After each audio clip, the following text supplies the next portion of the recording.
Good morning সবাইকে। আজ আমার মেয়ের ৬ ষষ্ঠী, তো সেটা নিয়ে আজকে ব্লগটা বানানো। তো সকালবেলা এখানে নাপিত চলে এসছে, আমার মেয়েকে নরুন ছোঁয়াবে, চুল কেটে দেবে, নখ কেটে দেবে, তো সেগুলোর জন্য চলে এসছে। এখানে ওর বাবা দেখতেই পাচ্ছ, ওকে কোলে নিয়ে বসে আছে আমার মেয়েকে। তো এখানে আমার শ্বশুরবাড়িতে যা যা নিয়ম আছে সেগুলো এখানে করেছে, আমার মা করে দিয়েছে।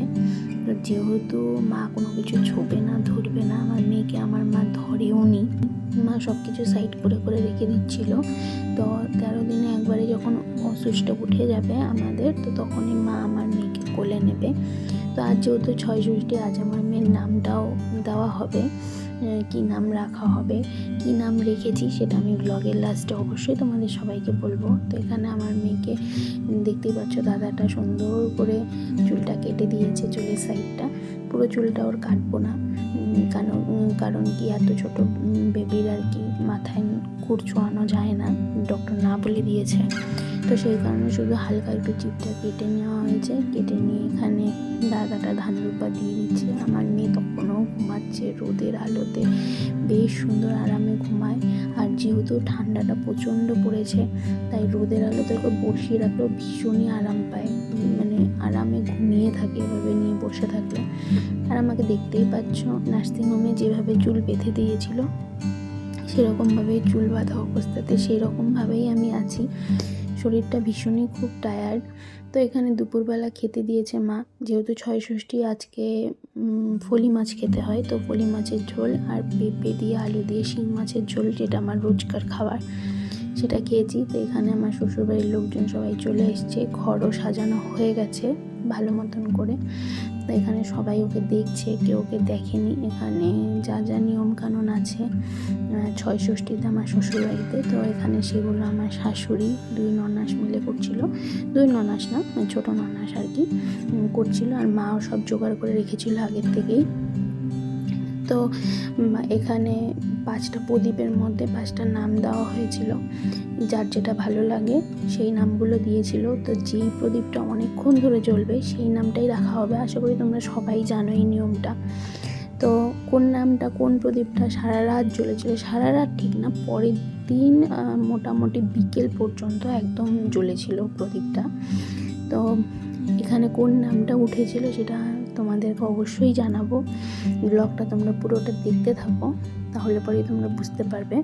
আর আমার বসতে প্রচণ্ডই কষ্ট হচ্ছে, মানে জানোই, যাদের সিজার হয়েছে তারা সবাই জানো যে বসার কষ্টটার কারণ সেলাইটার জন্য প্রচণ্ড ব্যথা হয়, সেই কারণে।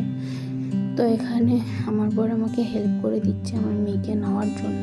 যেহেতু তোমাদের আগেও বলেছি আগের ব্লগটাতে যে আমরা যেহেতু ফার্স্ট টাইম প্যারেন্টস হয়েছি, তো আমাদের একটু সময় লাগছে সব কিছু শিখে নিতে, বুঝে নিতে। এত ছোট, মানে সবাইকে নিয়েছি, মামার ছেলেকে, ভাইকে, সবাইকে নিয়েছি, কিন্তু এত ছোট অবস্থায় কাউকেই নিইনি। গাঁটটা শক্ত হয়ে যাওয়ার পর নিয়েছি। এতটাই ছোট আমার মেয়ে যে আমাদের দুজনেই মানে অস্থির হয়ে যাচ্ছিলাম। যদিও মাসি এসেছিলো, তোমাদেরকে বলেছিলাম মায়া মাসি, তো ওই মাসিটা আর ছিল না, ওই মাসিটাকে চেঞ্জ করে দিয়েছিলাম। ৬ ষষ্ঠীর দিন সকালবেলায় চলে গেছিলো। তো ৬ ষষ্ঠীর দিন রাতের মাসি একটা এসেছিলো, পরে 2 টাইম মাসি রাখা হয়েছে, একটা রাতে থাকতো আর একটা দিনের বেলাতে থাকে। তো সেই মাসিটা তখনও আসেনি, তো যার কারণে মানে নিতে ভীষণই অসুবিধে হচ্ছিলো আমাদের। তো ওই মাসিটা এসেছিলো 8টার দিকে। তা এখানে মানে কাজকর্ম এগুলো সব কিছু সন্ধ্যাতেই করতে হয়, সন্ধেবেলা এগুলো তাড়াতাড়ি করে দিয়ে দরজা বন্ধ করে দিতে হয়, আর দরজা খোলা যায় না। তো সেরকমই নিয়ম মতন সব কিছু করা হচ্ছিলো। আমার শ্বশুরবাড়িতে যা যা নিয়ম আছে সেগুলোই করেছে। তো যেহেতু কেউ আতুর ঘরে ঢুকবে না, তাই সাইড থেকে সবাই আর কি আস্তে আস্তে অল্প অল্প করে খালি নিয়মগুলো করছিল। এটা আমার শাশুড়ি দিচ্ছে ধান দুব্ব আমার মেয়েকে। তারপর এখানে সব নিয়মকানুন শেষ হয়ে যাওয়ার পর পাড়ার সবাইকে নেমন্তন্ন করেছিল। পাড়ার সবাই আস্তে আস্তে একে একে সবাই এসেছিল, এসে জোগাড় দেওয়ার যে নিয়মটা থাকে ৬ ষষ্ঠীতে, তো সেটা তারপর সবাই মিলে করেছিল। তো বেলুন দিয়ে আরও ভালো করে সাজানোর ইচ্ছে ছিল ঘরটাকে, কিন্তু যেহেতু মাসিরা রাতে মানে সকাল থেকে ছিল না। আমার বর আমাকে প্রচণ্ড হেল্প করেছে, ও আর এগুলো করতে পারেনি। তো এখানে দেখতেই পাচ্ছ, এখানে পাড়ার সবাই চলে এসছে। তারপর সবাই মিলে জোগাড় দিয়েছে, মিষ্টি খেয়েছে। সবাই আমার মেয়েকে অনেক অনেক গিফট দিয়েছে, অনেক আশীর্বাদ করেছে। তো আজকের ব্লগটা আমি এখানেই শেষ করছি। যদি তোমাদের ব্লগটা ভালো লেগে থাকে অবশ্যই লাইক করবে, কমেন্ট করে জানাবে কেমন লাগলো। আর হ্যাঁ, আমার মেয়ের নাম রেখেছি লোকনাথ, যেহেতু আমার বরের নাম আর আমার নাম তানিয়া, তাই জন্য দুজনের নাম মিলে লক্ষ্মিতা। আর ডাকনাম রেখেছি, অনেকে অনেক নামে ডাকে। তো তোমরা অবশ্যই কমেন্ট করে জানাবে আমার মেয়ের নামটা তোমাদের সবার কেমন লেগেছে। আর তোমাদেরও যদি কোনো রকম নাম মাথায় থেকে থাকে অবশ্যই আমাকে কমেন্ট করে জানাবে, তাহলে আমি সেটাও রাখার চেষ্টা করব।